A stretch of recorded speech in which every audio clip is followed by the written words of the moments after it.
as the Bucs. In fact, I think they'll win more games than the Bucs. It's not lost on me that the one time Brady wasn't really available to Belichick, they didn't go to the playoffs, right?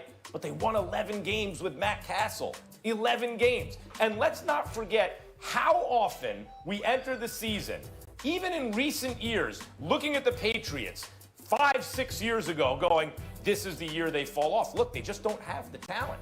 Now, you can say, well, Brady made everyone better around them. Of course he contributed to that when he was closer to his prime. But it's really Belichick, the GM, collecting the pieces, including on the defense, and the coach designing the offense and the defense to put all those pieces in the best position to win. If Mike Tomlin can win 8 games with the Steelers last year, I got to think Belichick's winning double digits this year. I'm not of that mindset. I'm a roll with Brady because I think that the defense in Tampa, particularly the second half of the season, wasn't as awful as it appeared.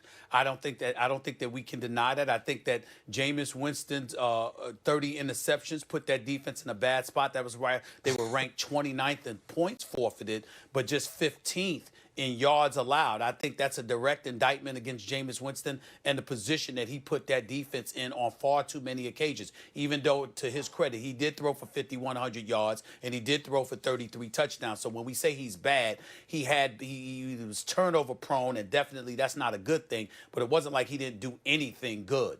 I think in the end, when you look at Tom Brady, to have Godwin available, to have Evans available, to have O.J. Howard available, Brait available, etc. I think when you look at the potpourri of weapons that he has at his disposal, if not the multitude of weapons that he has at his disposal, when you take into account, if you have any belief in Byron Leftwich as an offensive coordinator, if you have any belief in Bruce Arians as a play caller, and you consider what their reputation and their history has been in terms of getting some level of offensive production, in the case of Bruce Arians, not just when he was in Arizona, not just when he was in Pittsburgh, but when he replaced Pagano because Pagano got ill in Indianapolis as a head coach. You look at his history, his resume, and then you take into account what Tom Brady brings to the table with those multitude of weapons. And then you look at the NFC South.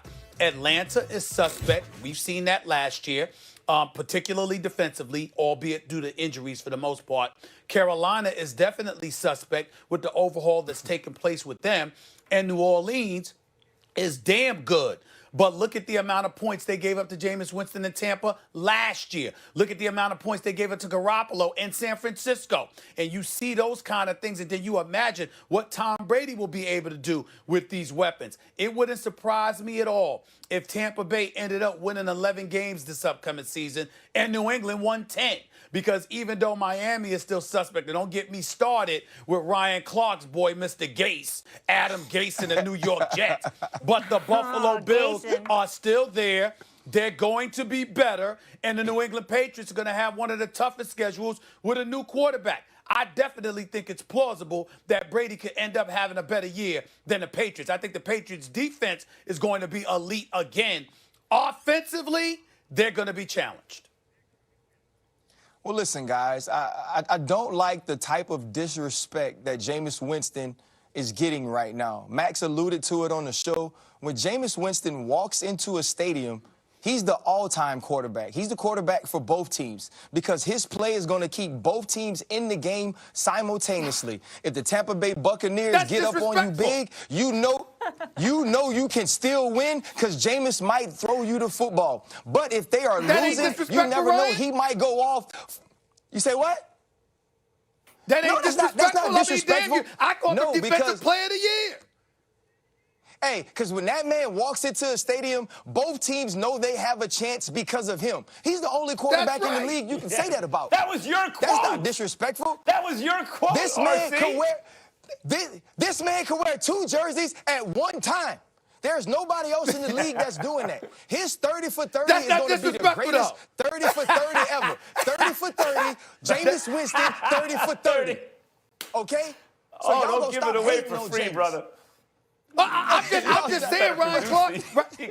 I got it, Ryan Clark. So in other words, even though you gave the ultimate haterade to him, the ultimate disrespect, because you also give the ultimate love to him, it balances out? Is that what you're saying?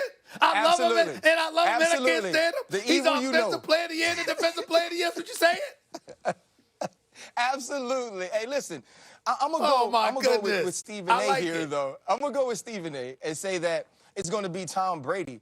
And I think it's because when you look at the weapons in Tampa, as Steve and Nate mentioned, he's going to put up yards. We looked at this team early on in the year, the New England Patriots, through their first 4 games, the Redskins, the Jets, the Miami Dolphins, and we were talking about this team going undefeated because at that time you thought they would have Josh Gordon. They added Antonio Brown for a game, and this offense was potent. Tom Brady was making sure he got the football to stars. Well, he has stars in Tampa Bay. What we also watched last year was this defense, as the year got long, as we got later on into the season, as we got into the first playoff game, they weren't as good. They weren't as dominant. They were feasting on bad quarterbacks, on bad teams. But when it got to the thick and to the heat of things, they lost games to teams that had better offensive players, which is why they weren't going to host throughout the playoffs, and they were second behind the Baltimore Ravens, or third behind the Ravens and the Chiefs. And so when you look at that, this team was actually declining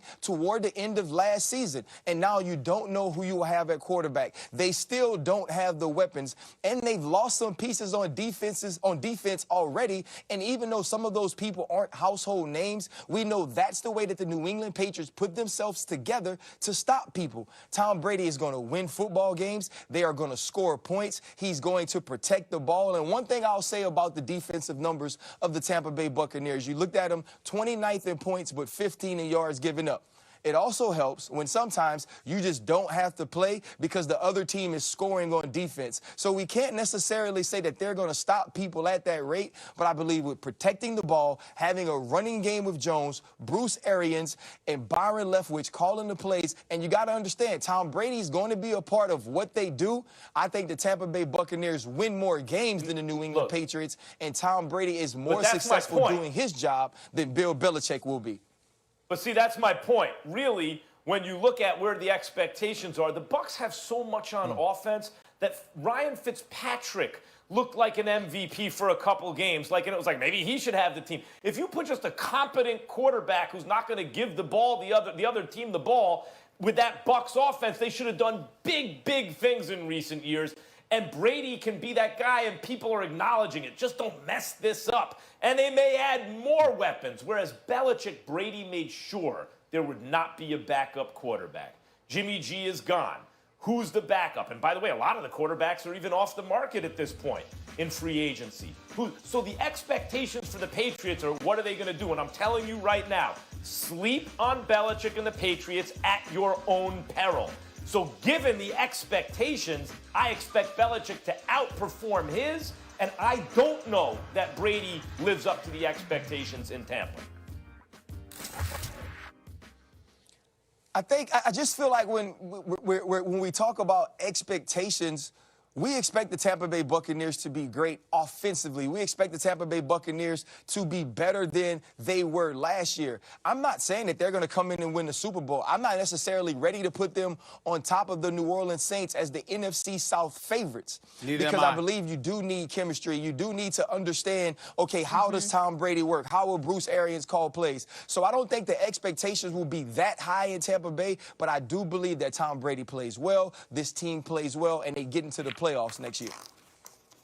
All right. All I know is this, Ryan. I know you don't expect them to go to the Super Bowl, but imagine they did. Super Bowl 55 happens to be in Tampa. Oh, so fitting. Talk about a storybook ending. Ryan Clark's sticking around here with us. And a little bit later